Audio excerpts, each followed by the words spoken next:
A single loop of twisted bark fiber can feed a family all winter. Arctic peoples survived 10,000 years using snares that required no checking, no resetting, no human presence for weeks. No steel wire, no springs, no manufactured components. Just plant material and physics. The trap works while you sleep. We didn't stop using bark fiber snares because they failed. We stopped because a trap that costs nothing threatens a $2.8 billion hunting equipment industry.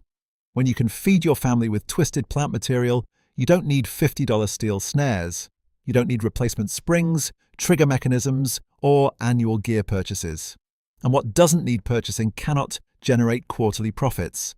A snare that works for months without maintenance cannot be metered, licensed, or upgraded. This is the story of the self-resetting snare, the hunting method that outlasted every civilization that used it, and the industry that spent decades making sure you never learned it existed. Welcome to Lost Build Archives.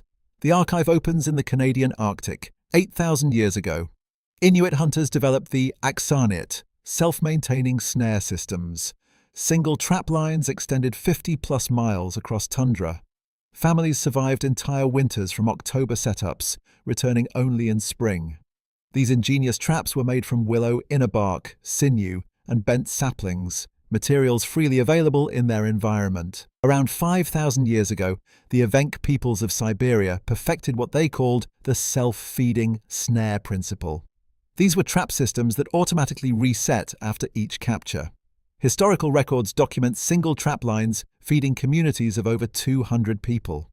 What's remarkable is they required zero metal components. Everything came from forest materials readily available to anyone with the knowledge to use them. By 3,000 years ago, North American tribes like the Ojibwe had mastered what they called Gijigokan systems across the Great Lakes region. These trap networks spanned hundreds of square miles, providing seasonal protein security for entire tribal confederations. Detailed oral traditions preserve the exact construction methods, passing them from generation to generation. The technical principles behind these snares are ingenious. They use tension release mechanisms with bent wood for energy storage. Self-resetting triggers were activated by animal movement. The bark fiber cordage they created was stronger than many modern synthetic materials. These physics-based designs required no human intervention for months at a time. So what happened? Why aren't we still using these incredibly effective methods today? The burial of traditional snaring knowledge began between 1900 and 1950. State wildlife agencies established modern hunting regulations that systematically classified traditional snaring methods as primitive and unsporting. New licensing systems favored purchased equipment over traditional knowledge. Indigenous hunting rights were systematically restricted to reservations containing this knowledge where it couldn't spread.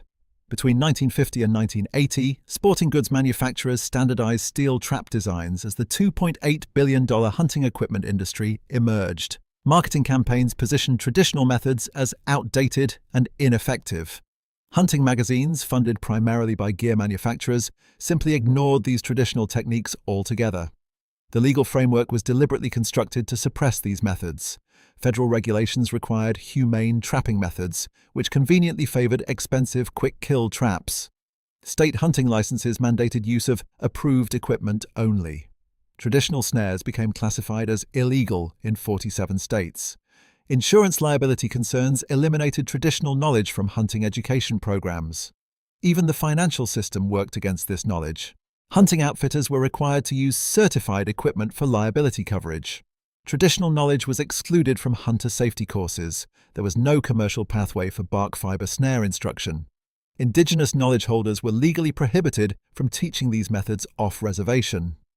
But science eventually vindicated these ancient techniques.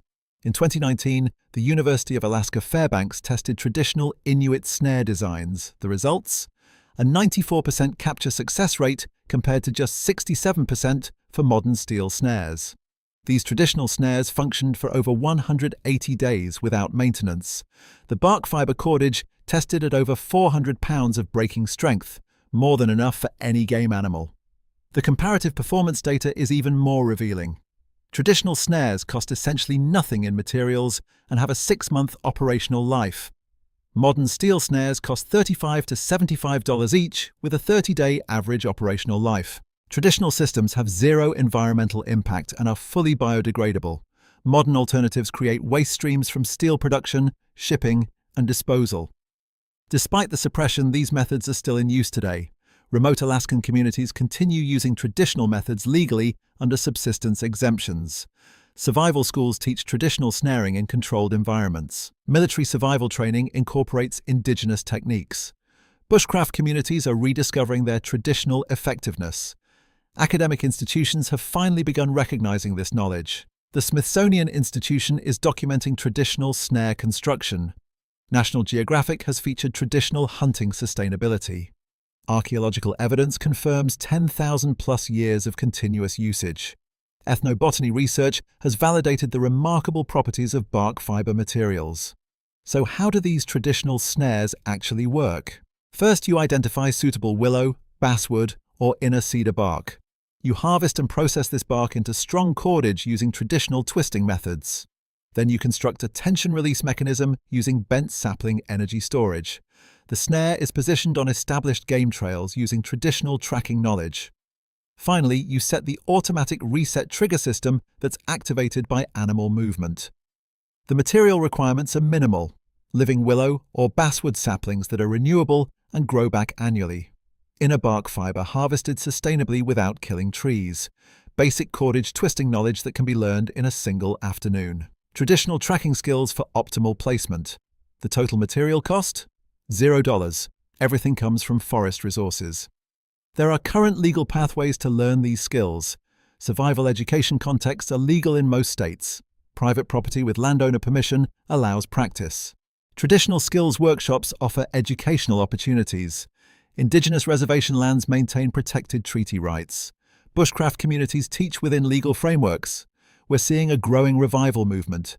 Traditional skills schools are incorporating indigenous methods. Survival instructors are teaching bark fiber processing. Homesteading communities are learning food security methods. Military survival training is adopting traditional techniques. Academic institutions are documenting traditional ecological knowledge, but there's a deeper truth here. Traditional snaring isn't primitive hunting technology. It represents complete food security independence from industrial systems. A person who can twist bark into protein needs no sporting goods store, no ammunition purchases, no gear upgrades, no seasonal equipment replacement. Just complete self-sufficiency using renewable forest resources. What was really buried wasn't just a hunting technique. This knowledge wasn't lost through natural evolution. It was systematically excluded by regulatory frameworks designed to create dependency. Every traditional skill forgotten becomes another market captured by industrial alternatives. The hunting industry needed customers, not self-sufficient practitioners. The choice before you is clear. You will need protein security in uncertain times. The question is whether that security depends on supply chains you cannot control or knowledge that grows back in every forest, every season, forever. Traditional snaring represents food independence that cannot be interrupted, regulated, or priced out of reach. The bark is still growing in forests across North America. The physics of tension and release haven't changed in 10,000 years. The knowledge exists, documented, tested, and proven across millennia. What stands between you and food security is not availability. It's permission you never needed to ask for. What shocked you most about these ancient snaring techniques? Tell me in the comments. Like and subscribe right now to unlock lost knowledge that could save your family one day.